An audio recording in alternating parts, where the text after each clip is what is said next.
Good morning, I'm up in the North Cascades right now and I'm headed down to Seattle to pick up a new battery and other components for my new electrical system.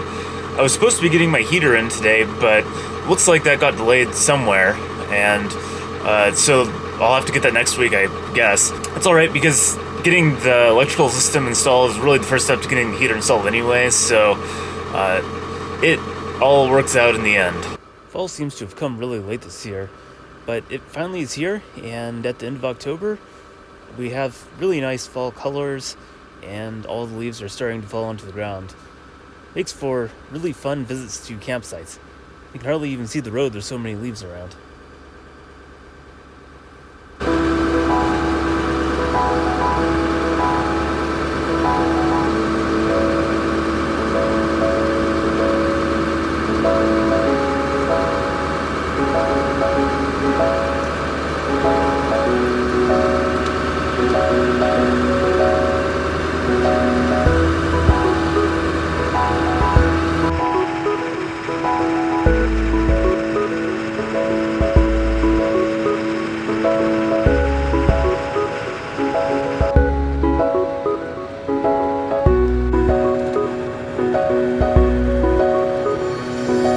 Since I'm out here anyways, I figured I'd stop by and pick up my tools, and I have some pillows that I don't need in the van right now. So I'm going to swap some things and continue on to Seattle.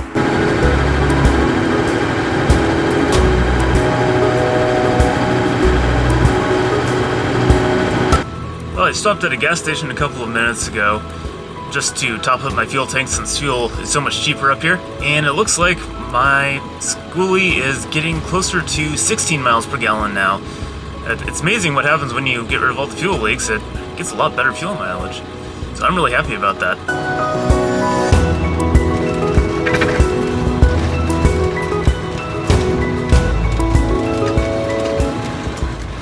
Alright, so this is this collection of boxes.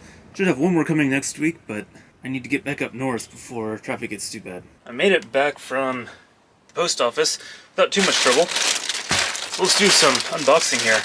I don't know actually what's in any of these packages.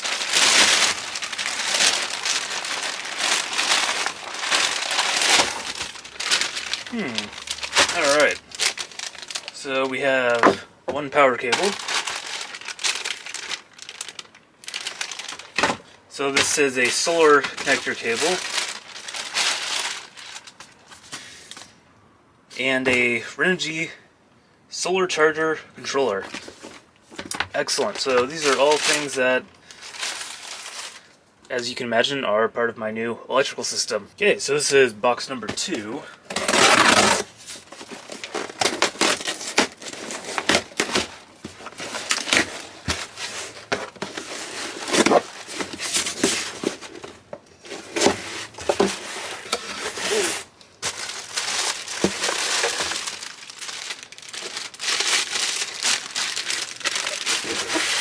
Okay, so the first item is a brace.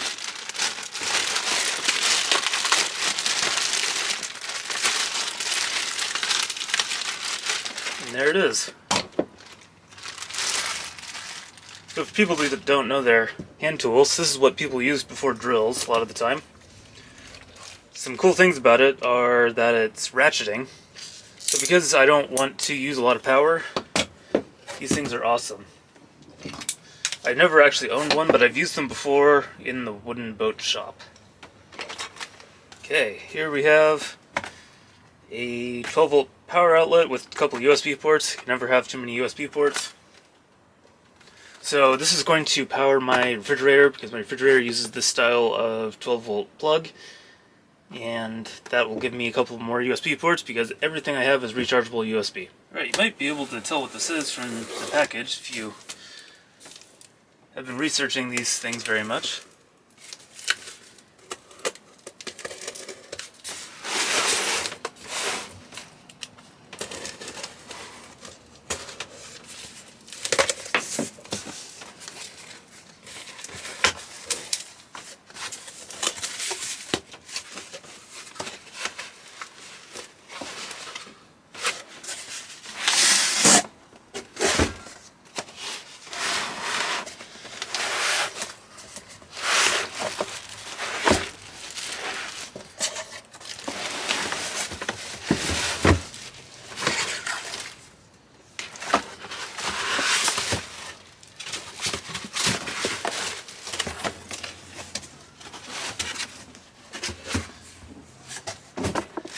fitting there. Alright, stand this thing upright. Alright, so this is my new ampere time lithium iron phosphate 12 volt 100 amp hour.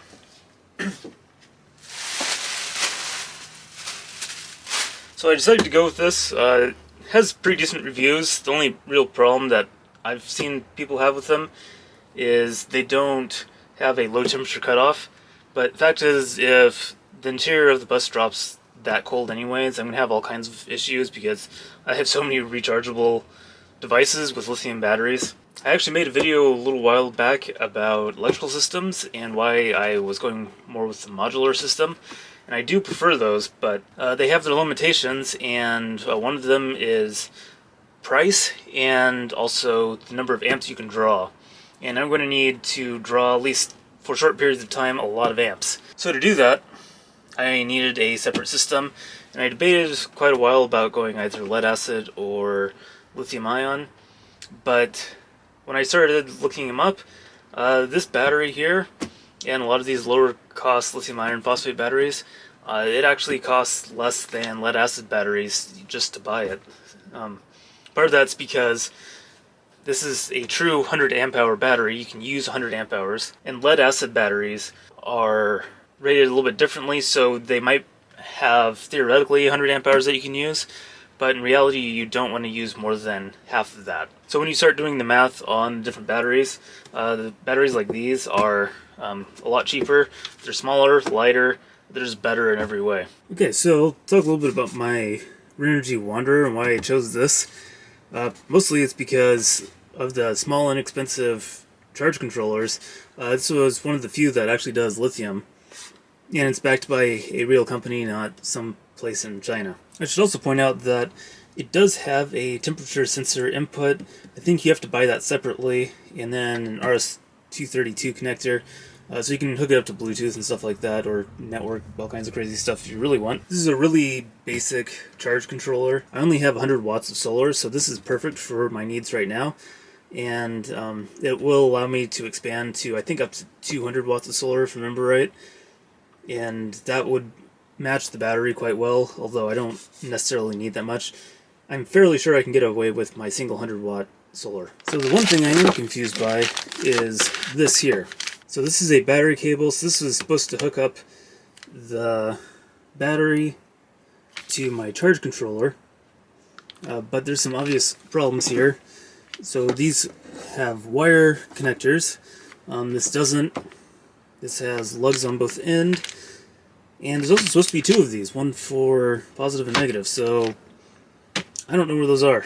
I also realized that I have a bunch of random battery cables just kind of laying around from the previous owner, and I might be able to actually get by with the stuff I have and not order any new battery cables. So I'll do some digging and see if we can hook this all up. Well, it took me about 20 seconds and I actually discovered I have everything I need. I have these two cables right here, and the red cable has the fuse in it. Only problem is that it does have these things on the end, but I can cut those off, no problem. So this is everything I need. I don't even need this cable here. I don't know what that was for. So I managed to hook up all of the parts that I ordered today, and everything seems to be working perfectly. I'm really excited to see what happens tomorrow, because it's sunset right now and the solar is actually generating some electricity, but it's not going to be enough to actually do anything. But the fridge is hooked up and all the components are hooked up. I just need to tidy up the cables and of course secure all the electronics to the bus. So you can see I have my two power cables hooked up. Got the fuse right here. The Wanderer, the Renogy charging device is right there.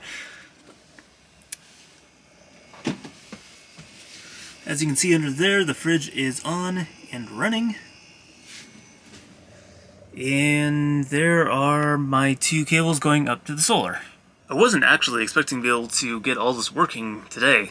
I only have a couple pieces of hardware, mostly screws, so I can actually secure things, and then this part of the project is done.